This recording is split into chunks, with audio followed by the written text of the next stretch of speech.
Hey everybody, this is Helium Lemon 15, and welcome to part 35 of Super Mario 64. I'm super excited. Man, it feels like I have not played this game in a long time because, I don't know, it just feels like it's been a long time since I last recorded. Today is July 22nd, 2015. It's a Wednesday, and it's currently 10:11 a.m. So we're just hanging out in this nice little garden that's infested by boos, and we're going to go back into this level. I think it's kind of a creative way that you enter this level. It's the only level that you have to kill an enemy to enter, right? And this is my favorite level in the game. I love the atmosphere, I love the music, and I don't know, it's just the best, and I think the missions are like the most creative and the most fun. And it is coming to the end of this Let's Play, and it's hard to believe because, well, one, this Let's Play has been going on for a really darn long time. It basically started at the beginning of my 10th grade year, and now my 10th grade year is over and I'm already on summer break, and this Let's Play still isn't finished. So there's that, but I've definitely had fun with it. It's definitely been a good experience to reconnect with this game and to work on my commentary a little bit. And also, it passed like about 3 weeks ago, but it's the 1-year anniversary of Helium Lemon 15. Yay!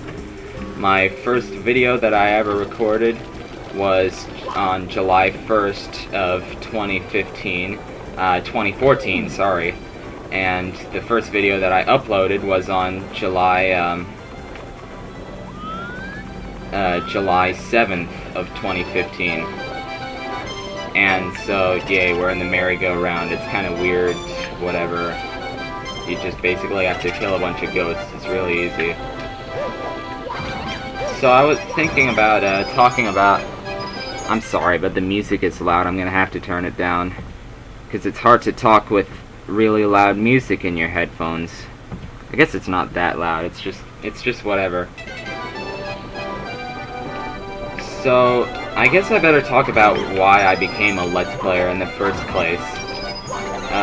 It was basically because of Endless Ocean Blue World. It's now it has become over the years my favorite game of all time. I don't know. I don't have really a system of deciding what my favorite game of all time is. I just kind of think about it and contemplate, and that sometimes it's one thing and sometimes it's another thing. But I guess Endless Ocean Blue World is just one of really the greatest games that I have ever played. It's very...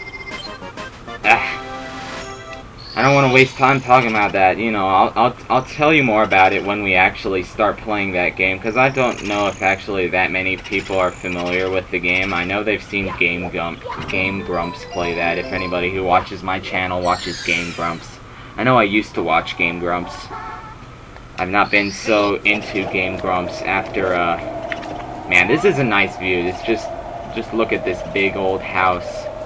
It's cool. So I started watching Skull Kid 3, and I just remember really liking his commentary.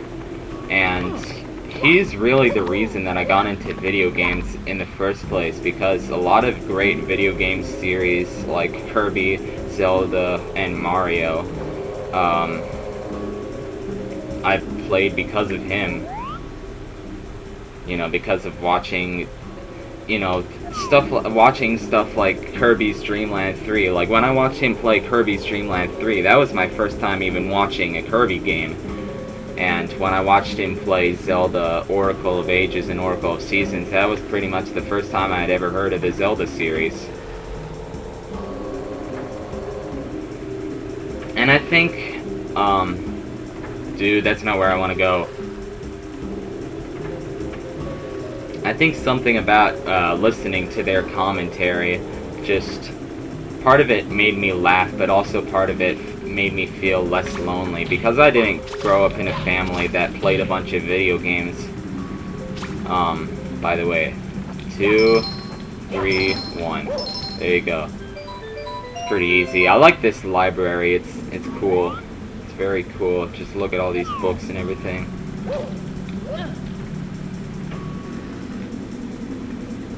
I don't know. Watching these Let's Players a while ago, I just liked their commentary. It was funny, but it also made me feel a little less lonely.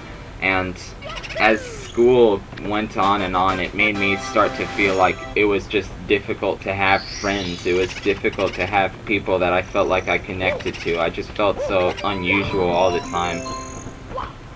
I don't know. I felt like I just had a lot of difficulties with school and stuff, and playing video games and watching Let's Plays was kind of my way out of that, I guess.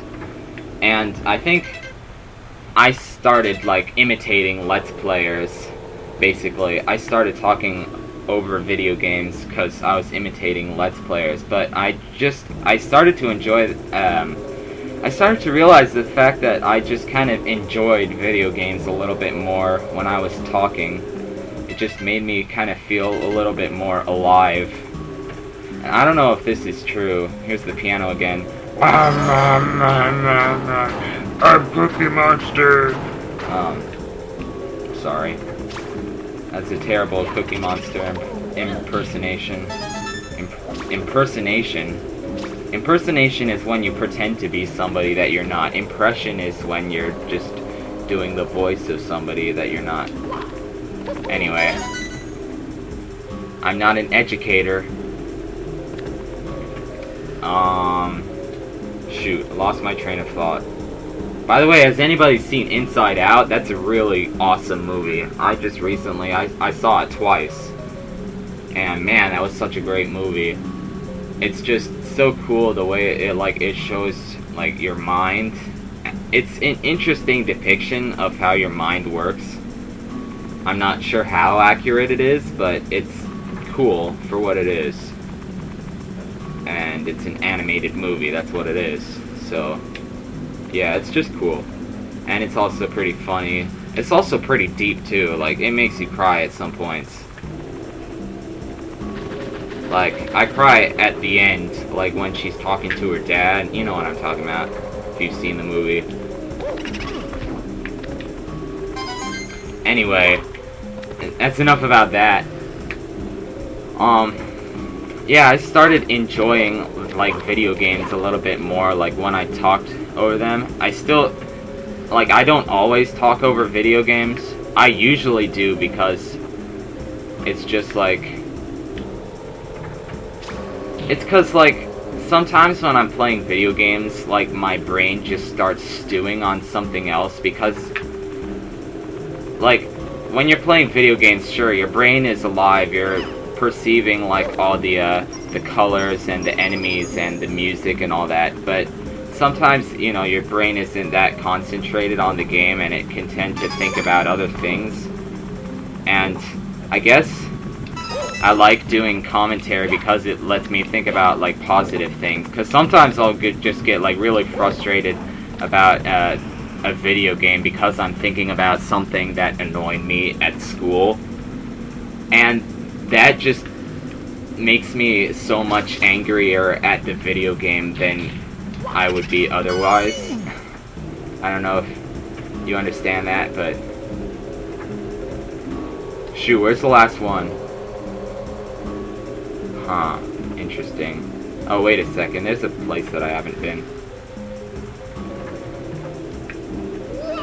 And it wasn't this place. Okay, great, let's go swimming. So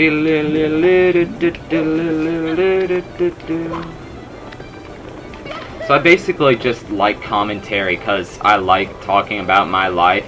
It kind of just makes me, it's kind of relaxing. I mean, it just kind of makes me feel not so bad about my life if I get a chance to talk to myself a little bit about it.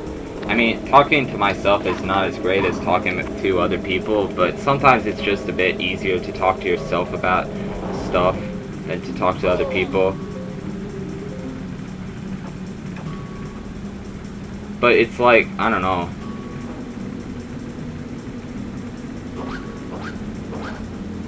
And also just because sometimes I just have the delusion that I'm funny, you know?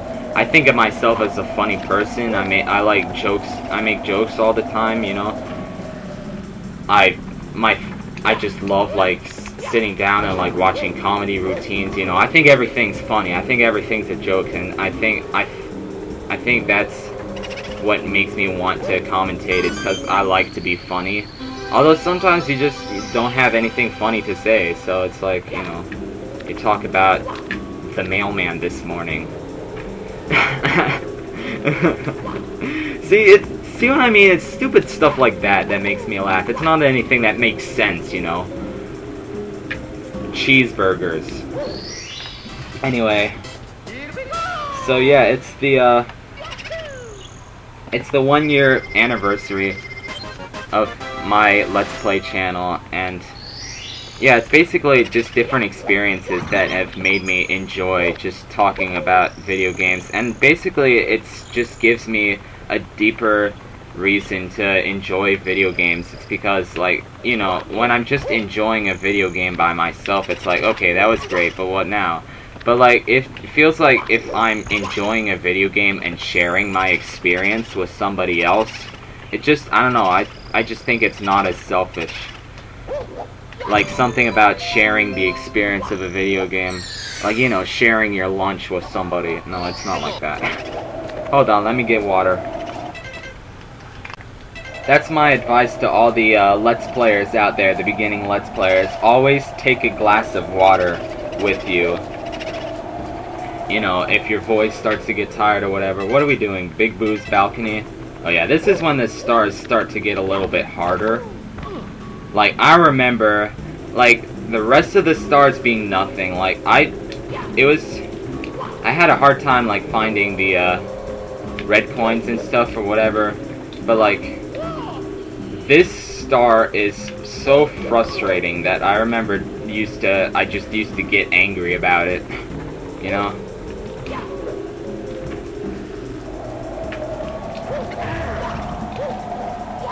Like, this is easy. Like, fighting the Big Boos in this level is ridiculously easy. But getting to the top of this house, like, I don't even know how to begin to describe it. So, here goes nothing. Basically, you have to do that and get up on top of this thin little... Okay, it's not that thin. And then you have to get across that over to there. And you basically have to long jump and then slide and then jump like that. For the longest time, I had no idea how to do that, and I got so frustrated. But I guess because of the Let's Player's luck, I did it on my first try. And just look at the top of this house. It looks amazing. And look at that nice view of the forest and everything, and the moon. I don't know why, but I love this forest. It reminds me a little bit of like the view out my bedroom window at night, kind of. So that's probably the hardest star in that level, just because how weird it is to try and jump onto that thing. So yeah. So thanks everybody for watching this video, and I hope this video brightened your day, and I'll see you in the next video. Goodbye.